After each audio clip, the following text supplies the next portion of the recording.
Maelstrom Wanderer versus Golos Tireless Pilgrim. I don't like discarding a hand that has no ramp in it, but if we don't draw into lands off of a mulligan it'll feel really bad, so I'm just going to keep this one because we're on the draw. We can play out lands for a few turns, but we really need to get into ramp in this deck, especially when our opponent plays a mana vault. Play out a tap land and pass the turn. We don't have anywhere near as fast a start as they do.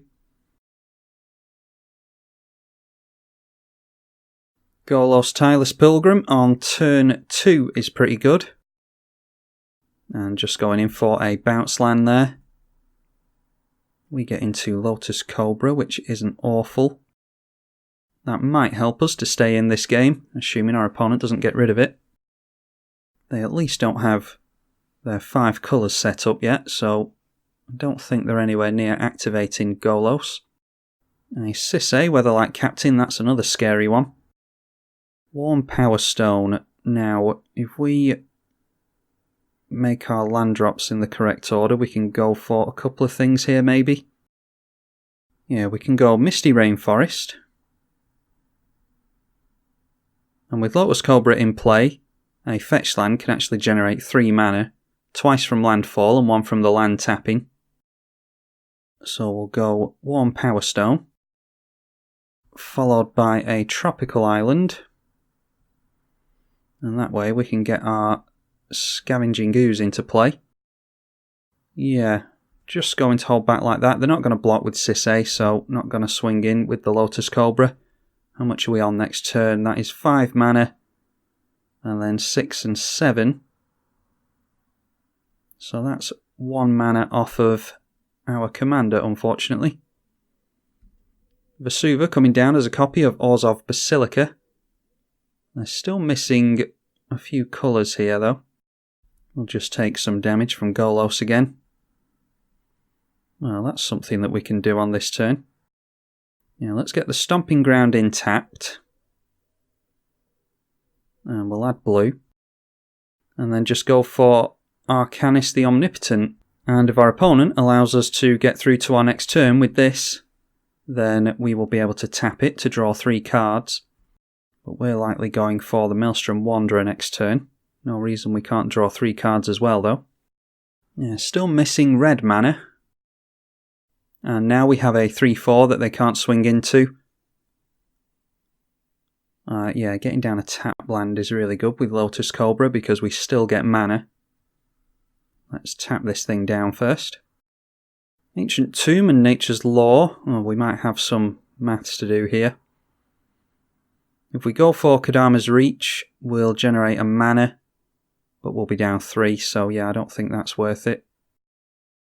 Yeah, I think we just go for Maelstrom Wanderer here. Let's get down the frontier. Oh, and I've actually miscalculated there somehow, so that is... yeah, that's not good. Alright, well in that case, we'll just vomit our hand onto the board. Kodama's Reach, giving our opponent another turn here. Grab a couple of basics. We can go Nature's Law into a Tiger. And then we will play the Crystal Shard, and that'll set us up for Maelstrom Wanderer next turn. And if our opponent tries to get rid of our Arcanis, then we can go for the bounce on that as well. Crystal Shard is in here to bounce our own stuff mainly, but if our opponent taps out, then we can bounce their creatures. They can put 1 mana into the Crystal Shard to keep us from bouncing their stuff. Yeah, miscalculated there. I thought that with the Lotus Cobra mana we'd have enough mana, but apparently we only had 7, so apologies for that. Okay, in Exploration, our opponent does not have any red lands still. They can untap a bounce land with a Deserted Temple though, so that will net them some mana. Going in at us with Golos again, we are up to 9 points of commander damage. And there's nothing to exile with the Scavenging Ooze. Alright, again, we will draw with the Arcanis. A Kiora is really good, so let's get that down. This time I'll double check that we've got enough mana. That's 2, 4, 6, and then 8 there if we want. 8 from the Windswept Heath, 8 from Mana Crypt. Yeah, we can safely get down Kiora. And we can untap a Warm Power Stone anyway. Or untap the Arcanist seems better, doesn't it? So seeing as how we're going to be drawing lots of cards, let's get down the Reliquary Tower. And we'll get down the Mana Crypt as well, so that we can actually play our commander this time. That will allow us to cascade twice. Get into Mana Vault for even more mana. We'll have no trouble continuously casting our commander this game. And Sakura Tribe Elder, nothing too scary. But the good thing about this commander is that even if we just get into mana off of our cascades, draw a card with Kiora there. Yeah, even if we just get into mana off of our cascades, that just means that it's even easier for us to cast Maelstrom Wanderer out of the command zone. But we have Crystal Shard in play here, so we're not too worried about our opponents sending it back to the command zone. Blocking with Sisay, glad to see the back of that. Okay, they're going for something here. Yeah, just going for the regeneration. They tapped for a lot more mana there, so I wasn't sure what it was that they were aiming for. Yeah, we'll just leave it like that. We can bounce the Maelstrom Wanderer back to our hand for more cascades if we want to. We've got card draw with Arcanis, and we can block with Sakura Tribe Elder and the Arcanis. And Elspeth Tyrrell. Let's see if they minus or plus that. Going for the minus onto Elspeth to create some soldier tokens. Then decided not to swing in. We've got good blockers in play, so that's probably the best bet. Let's draw with Arcanis before the end of the turn. Rite of Replication is potentially really good. Let's sack the Sakura Tribe Elder.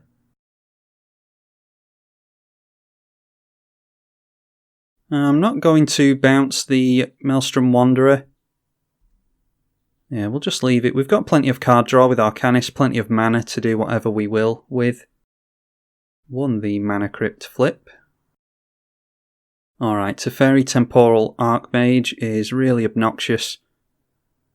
Let's draw again with the Arcanis. Wow, just getting into lands, unfortunately. Let's untap the Arcanis with Kiora.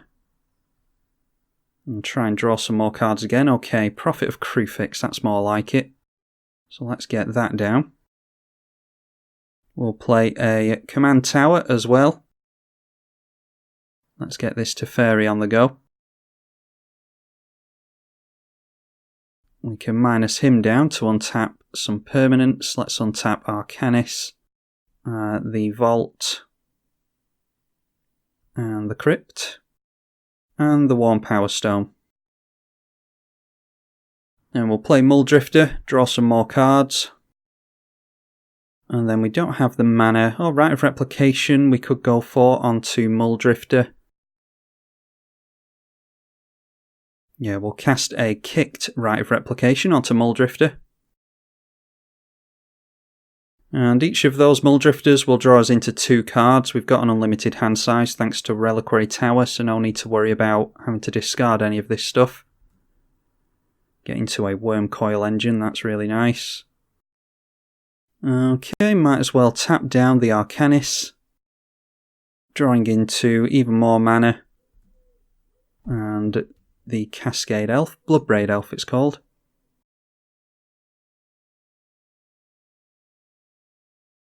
Now we will send Maelstrom Wanderer in at our opponent. That one can go in Elspeth, and these can go in our opponent.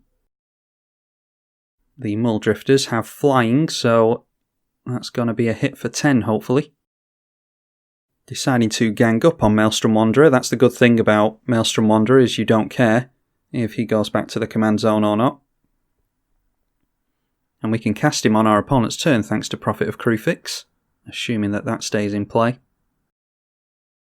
This way our opponent gets to recast Golos as well, so they might be able to get into a land that they really need. Okay, a Rift onto the Prophet of Kruphix. So we'll not be doing anything during our opponent's turn, but that's better than an overloaded Cyclonic Rift, and we do get rid of our opponent's commander at least. A Hammer of Nazan, that means that if our opponent gets into red mana, then Sisay is going to be able to search out some really good stuff. Luckily for us, they've been screwed on mana this game. Golos Tireless Pilgrim comes in, so we'll see if they decide to go for red mana here. Yeah, just going for red mana is not the scariest thing that Golos could grab. Going in, our Planeswalkers here.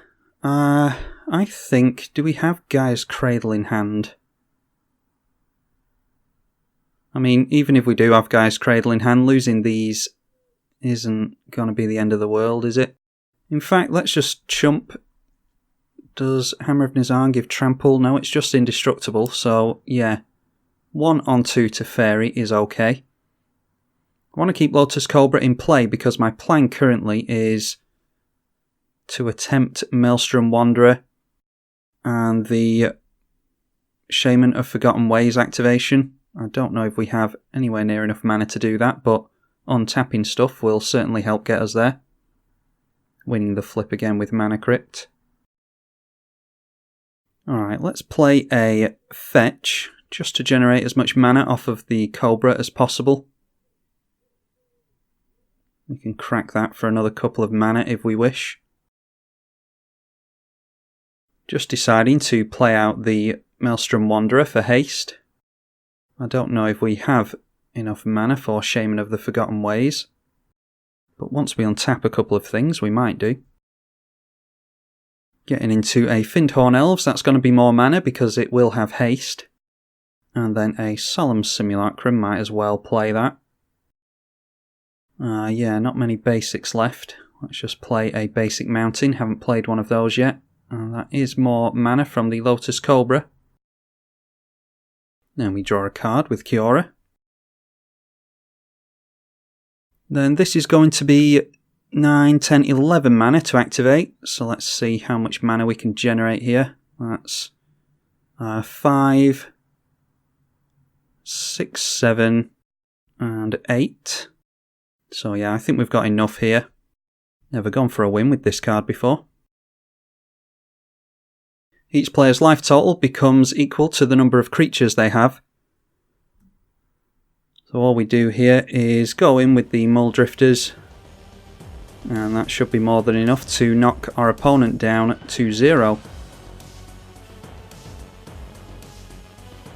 Yeah, unfortunately our opponent was screwed on red mana for a lot of that, but they managed to stay in the game for quite a while. Had they have been able to get some activations off with Sisay or Golos, I imagine that game might have gone differently, but yeah, we managed to get out a Biorhythm win, which I have never done with this deck before, so that feels pretty good.